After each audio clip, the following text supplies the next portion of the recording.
د تمیم الداری رضی الله عنه قصه پاگه حدیث کی دی چې پیغمبر صلی الله علیه وسلم یو پیر دا خلق را جمع کرو ټول جمعات ته نو خلقو منځو کو د پیغمبر صلی الله علیه وسلم سره بیا پیغمبر صلی الله علیه وسلم وی د مانځه نه بعد چې هر سړی دې په خپل ځای باندې کینی ټول خلق ناسو انتظار یې کو بیا پیغمبر صلی الله علیه وسلم تپوس وکړه تدرون لما جمعتکم تاسو پته شته ما ولې را جمع کړي هغه ته الله ورسوله عالم الله د الله رسول ته پته موږ ته پته نشته وی ما دې څه د خبرې دپاره نه یې را جمع کړي چې یم یروم یا ترغیب څه در کومه خو تمیم الداري تاسو پیژنئ چې دی نصرانی و راغی ما سره بیعت وکړو مسلمان شو تمیم الداري رضی الله عنه او ده ماته یو داسې قصه وکړه چې هغه بلکل هغه شان خبره ده لکه څنګه چې زه تاسو ته د دجال په باره کې کوم تمیم الداري دا قصه وکړه حدثني وتميم الداري ما توي أنه ركب في سفينة بحرية تميم الداري وكشتي توخطو بدرياب كي دا غسر الديرش كسانو دا غدا ترزا من خپلوان نو دي چپو پا دي کشتی باندې لوبي شروع کړي سختی چپی راړي یو میاشت د کشتۍ اخوا تلو دی خوا نښتي و دریاب په منځ کې یو جزیره وه په دې دریاب کې چې هغه طرف ته دا کشتۍ روانه شوه او دا کم طرف ته و دا طرف کم طرف و دا نور پرېواته و مغرب طرف و نو دوی د هغې نه راکوشو په هغه وړو کشتۍ کې کېناستو یو به غټه کشتۍ وه که نه سره به وړې کشتۍ زر ځي راځي نو دغه جزیرې ته ورننوتو تمیم الداري دا قصه چا ته کړې ده پیغمبر صلی الله علیه وسلم ته کړې دغه جزیرې ته ورننوتو نو دې جزیرې کې دوی سره یو زناور میلاو شو اهلب معنی چې سم ویښته و په دې زناور باندې د ویښتو نه سم ډکو دومره ډکو چې لا یدرون ما قبله من دبوره دا پته نه لګېده چې مخې کم یو ده او شا یې کم یو ده سر یې کم یو دی وروستنۍ حصه یې کمه هېڅ پته یې نه لګېده من کثرت الشعر د ډېرو ویښتو د لاس هغو ته یې ته څوک یې وي انا الجساسه جساسه مطلب زه خبر وړم راوړم جاسوسي کوم بیا هغې ورته ووایي دغه زناور ورته ووایي وی دلته یو سړی دی فی دیر کوټې ته وایي او اکثر عربو به دې لپاره استعمالو دا پیران میران به پکې کېناستو دیر په ځنګلاتو کې داسې یو کوټه ده په ځنګل کې دلته یو سړی دی وایي په دې کوټه کې دننه ناست دی او هغه تاسو سره میلاوېده غواړي نو هغوی ویرېدو چې یاره دا څه قصه ده خیر وي موږ روان شو حتی دخلنا الدیر دغه کوټې ته ورننوتو و په هغوی کې یو غټ انسان ناسو فاذا فيه اعظم انسان رأیناه قط خلقا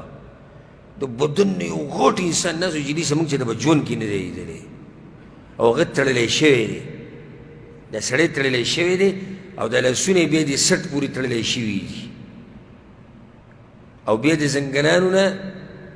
کته د کعبینو ګیټو پورې بیا په زنځیرانو باندې تړلی شوی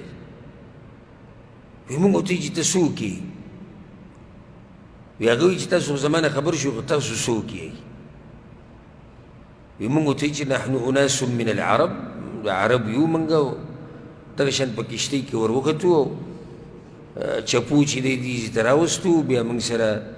دغه جساسه دا زناور میلاو شو هغه موږ ته وایي دلته یو سړی دی په دیر کې دننه هغه سره میلاو شي نو موږ تا پسې راغلو او موږ یې ریدو چې دا به یو شیطان یې څوک به وي هغه زموږ نه تپوس وکړو چې بیسان علاقې کجوري څنګه دي میوه کوي که نه کوي موږ او میوه کوي دا تفصیل را روان دی زه به تاسو ته وایم دا بیسان کم ځای کې دی او کم ځای کې نه دلته صرف زما مقصد د حدیث نه دجال ثابتول دی بس بیسان علاقې چې کومې کجوري دي هغه میوه کوي که نه موږ چې او کوي وی نږدې دی چې میوه به نه کوي ښه بحیره طبریه چې کومه ده دریاب بحیره طبریه هغې کې څنګه اوبه شتي که نه وایي موږ ورته چې هي کثیرة الماء په بحیره طبریه کې خو ډېرې اوبه دي وایي نږدې دی چې دې ته اوبه به وچې شي بیا ما ته د هغه چینې په باره کې ووایي بیا ما ته د هغه چینې په باره کې ووایي اخبروني عن عین زغر زغر چینه چې ده نو د دې ټول تفصیل به ته پر روانو خبرو کې کوم انشاءالله څنګه ده اوبه پکې شتي وي موږ وایي چې اوبه پکې شتي او خلک د هغې اوبه په خپلو فصلونو کې استعمالوي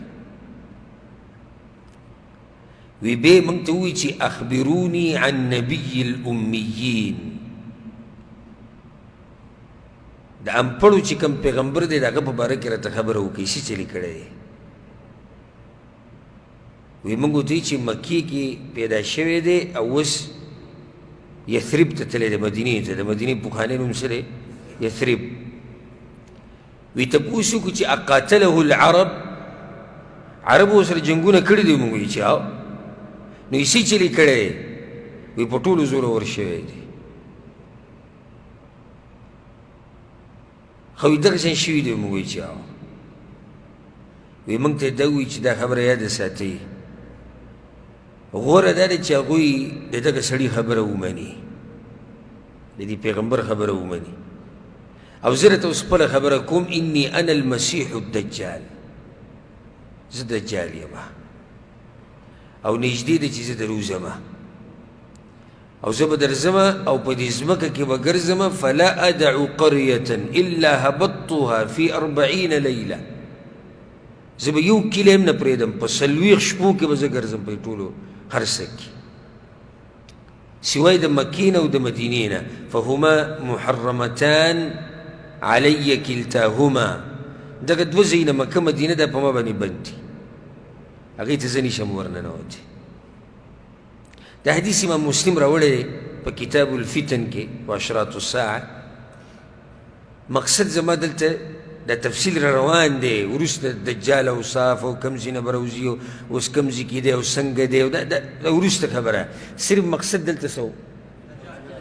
چې دجال راوته دا خبره څه ده دا خبره یقیني ده دې کې شک نشته